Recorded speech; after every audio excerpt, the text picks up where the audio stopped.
여러분들은 주무실 때 코를 고시나요? 혹시 같이 자는 사람이 너무 코를 골아서 잠을 망친 적은 없습니까? 이와 같이 잠자는 중에 나타나는 코골이는 성인 남성의 약 57%, 여성의 40%에서 흔하게 발생한다고 합니다. 거의 성인의 절반 이상이 코를 골고 잠을 자는 거죠. 그리고 이 중에서 4분의 1은 매일매일 습관적으로 코를 곤다고 합니다. 그리고 어린아이들도 전체 10에서 20% 정도에서는 코를 골고 잠을 잔다고 합니다. 코골이는 본인의 수면이나 본인의 건강에 영향을 주진 않지만 같이 자는 베드 파트너나 주변 사람들의 수면의 질을 방해시키고 잠을 못 자게 막을 수 있게 되는 거죠. 하지만 습관적으로 매일매일 코를 고는 사람들은 수면의 질이 떨어지고 주간 졸음이나 집중력이 떨어지게 되고 고혈압, 당뇨, 심장질환, 뇌혈관 질환과 같은 심각한 만성 질환이 유발될 수도 있고 악화될 수도 있습니다. 오늘의 영상에서는 본인의 건강과 수면에 전혀 영향을 주지 않는 단순 코골이와 본인에게 심각한 질병을 유발할 수 있고 수면의 질을 저하시키는 심각한 코골이에 대해서 알아보도록 하겠습니다. 코골이는 코 안쪽에 있는 공기 통로가 좁아지거나 막히게 돼서 공기가 들어갈 때 떨리는 소리가 나타나는 것을 말합니다. 즉 바람이 좁은 공간을 통과할 때 조직이 펄럭거리거나 서로 부딪히면서 코골이를 만들어내게 됩니다. 이 소리는 가볍고 거의 들리지 않은 약한 소리부터 기차 소리나 탱크 소리, 비행기 소리와 같이 매우 심각하고 큰 소리가 나타날 정도로 다양하게 나타납니다.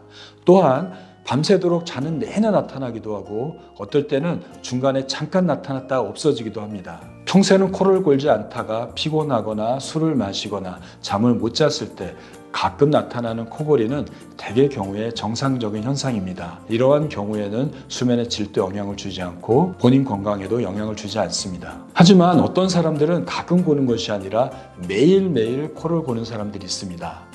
이런 사람들의 경우에도 수면 검사나 다양한 병원에서 하는 검사를 통해서 호흡의 문제나 수면의 질에 영향을 주지 않는 단순 코골이로 진단된다면 역시 본인의 수면의 질이나 본인에게 심각한 질병을 유발시키지 않습니다. 다만 같이 자는 베드 파트너의 수면의 질을 나쁘게 할 뿐입니다. 하지만 습관적으로 매일매일 코를 고는 사람들의 약 90%에서는 수면 중에 숨이 막히는 그리고 헐떡이게 만드는 수면 무호흡증이 동반되어져 있어서 이렇게 수면 무호흡증이 동반된 코골이 환자들은 수면의 질이 떨어지고 낮에도 많이 졸리고 고혈압, 당뇨, 심내 혈관 질환 그리고 면역 질환과 같은 다양한 만성 질환에 노출되고 유발되고 악화될 수 있습니다. 코골이가 생기는 원인은 특징이 다양합니다. 코 뒤쪽에 공기 통로를 좁아지게 하는 원인이라면 코를 골게 합니다. 대부분의 경우에 코가 심하게 막히는 비염이나 축농증이 있는 경우에 그리고 턱이 작거나 턱이 뒤로 밀어져 있는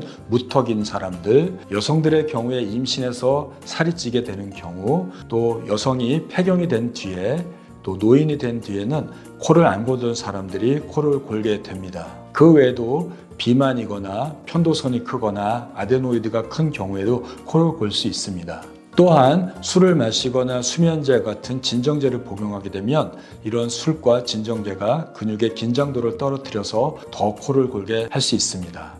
어린 아이들의 경우에도 이를 매일매일 가는 경우에는 특히 수면 무호흡증이나 코골이가 동반돼서 이를 간다고 합니다. 특별한 이유 없이 어린아이가 이를 간다면 코골이나 무호흡증을 확인해 봐야 합니다. 그런데 대부분의 사람들은 본인이 코를 고는 걸 모르죠. 옆에 있는 사람들이 아무리 코를 골았다고 본인한테 얘기를 해준다 하더라도 본인이 잘 모르니 코를 좀 고는구나 하고 생각하고 넘기게 됩니다. 코골이는 수면 무호흡증이 동반될 수도 있고 무호흡증 없이 단순 코골이만 나타나는 두 개로 나눌 수 있습니다. 즉 단순 코골이는 본인의 건강과 수면에 전혀 영향을 주지 않고 무호흡증이 동반된 코골이는 심각한 만성 질환과 수면 장애가 유발되거나 악화될 수 있습니다. 따라서 단순 코골이를 분리해내는 게 좋을 것 같습니다. 수면의 질을 떨어뜨리고 만성 질환을 유발시키는 수면 무호흡증이 동반된 코골이는 성인 남성의 24%, 여성의 7%에서 수면 무호흡증이 나타난다고 합니다. 수면 무호흡증은 자는 동안에 10초 이상 동안 숨을 안 쉬는 걸 말합니다. 수면 무호흡증은 크게 두 가지로 나눌 수 있는데요. 수면 중에 기도가 완전히 막혀서 숨을 10초에서 30초, 1분 이상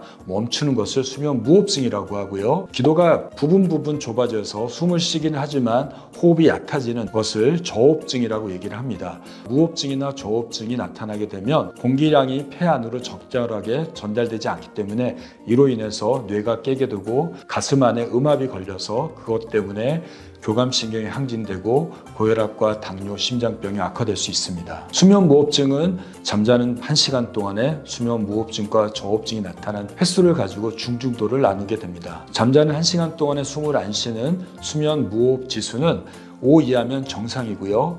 5에서 15까지는 약한 단계, 15에서 30은 중간 단계, 30 이상이라면 심각한 수면무호흡증이라고 진단하게 됩니다. 8시간을 자는 경우에 정상의 기준인 5가 나타난다면 40번을 숨을 안 쉰 겁니다. 경증과 중등도를 나누는 15의 경우에는 거의 120번 정도 하룻밤에 숨을 안 쉬는 걸 말하는 거죠. 심각한 30번 이상의 수면무호흡증의 환자들은 하룻밤에 240번이 숨이 멈추는 걸 말하니 굉장히 심각한 문제라고 할 수 있습니다. 240번 숨을 안 쉬는 심각한 무호흡증을 진단되면 240번 뇌가 깬 거고 240번 교감신경이 잠자는 중에 자극된 겁니다. 그로 인해서 240번 혈압이 높아지고 당이 높아지는 결과가 초래되니 낮에도 혈압이 높아지고 당뇨가 높아져서 고혈압약과 당뇨약을 복용하게 되고 그 결과로 인해서 심근경색증과 뇌경색증 그리고 부정맥, 심방세동이 나타나게 됩니다. 그러면 어떻게 수면무호흡증이 동반되지 않는 단순 코골이와 수면무호흡증이 동반된 심각한 코골이를 구별할 수 있을까요? 우선 본인이 느낄 수 있는 것이 몇 가지가 있습니다. 내가 충분한 수면 시간을 유지했는데도 자고 나서 개운하지 않고 자고 나는데 입이 너무 바짝바짝 마를 때도 수면무호흡증을 의심할 수 있습니다. 자다가 숨이 막히니까 입을 벌리게 자게 되고 그 결과로 인해서 구강 건조증이 나타나서 아침에 자고 나서 물부터 찾게 됩니다. 심각한 수면무호흡증이 있는 경우에는 드물게는 자다가 깨어나서 호흡곤란을 느끼는 경우에도 수면무호흡증이 동반된 코골이입니다. 그 외에도 낮에 일상생활하는데 너무너무 졸려서 낮잠을 자야 되고 커피를 마시지 않고 는 주간 졸음을 견딜 수 없는 사람의 경우에 그리고 갑자기 짜증이 늘거나 감정 조절이 되지 않거나 집중력이 떨어지는 경우에도 수면무호흡증을 의심할 수 있습니다. 무엇보다도 가장 중요한 것은 잠을 같이 자는 베드 파트너가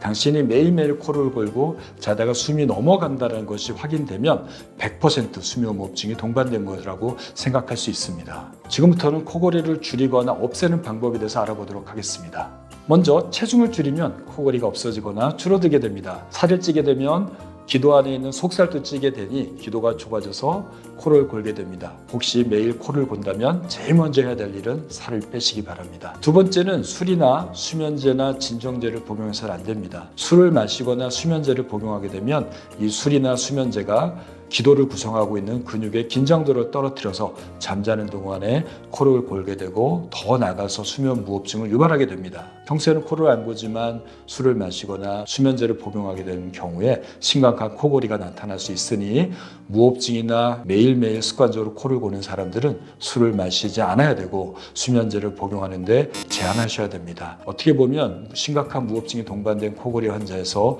수면제나 술을 마시는 것은 독약을 먹는 것과 똑같습니다. 그 이유는 술이나 수면제로 인해서 기도가 좁아져서 숨을 안 쉬게 되는 때 뇌는 살려고 깨어나서 기도를 넓게 하려고 하는데 술이나 수면제가 뇌를 억눌러서 깨어나는 걸 막는 것이니 독약과 똑같은 겁니다. 세 번째는 옆으로 자면 코골이가 줄어든다고 합니다. 죽부인이나 안고 자는 베개를 이용해서 옆으로 자는 것도 코골이를 줄이는 방법입니다. 혹시 코 막힘이 심한 경우에는 코 안에 있는 점막을 줄여주는 충혈 완화제나 스테로이드 스프레이를 사용해서 치료하는 것도 도움이 될 수 있습니다. 그 외에도 턱을 앞으로 빼주는 코골이 방지 마우스 가드를 사용하는 것도 도움이 될 수 있습니다. 특히 수면무호흡증이 동반된 코골이 환자의 경우에는 턱을 완전히 앞으로 빼게 함으로써 기도를 넓게 하는 구강내 장치를 치과 의사의 처방을 통해서 착용하는 것이 좋을 것 같습니다. 수면무호흡증이 동반되는 경우에는 본인이 알아서 코골이 방지 마우스 가드만 사용해서는 안 됩니다. 이 마우스 가드는 단순 코골이만 효과가 있고 수면무호흡증에는 거의 효과가 없습니다. 이런 경우에는 치과 전문의의 진단과 처방을 통해서 사용하는 구강내 장치를 사용하셔야 수면무호흡증까지 개선될 수 있습니다. 그 외에도 목젖이 너무 길거나 너무 큰 편도선이 있거나 너무 큰 아데노이드가 있는 경우에 코뼈가 휜 경우에는 수술적인 치료를 통해서 비강 내 기도를 넓혀서 코골이를 줄일 수 있습니다. 전체 인구의 약 50%가 코를 곤다고 합니다. 그렇기 때문에 코골이가 우리 주변에 너무 보편적으로 널려 있기 때문에 심각성을 모르고 살아가는 것 같습니다. 더 나아가서 본인 스스로가 코골이를 모르기 때문에 코골이의 위험성을 더 못 느끼는 것 같습니다.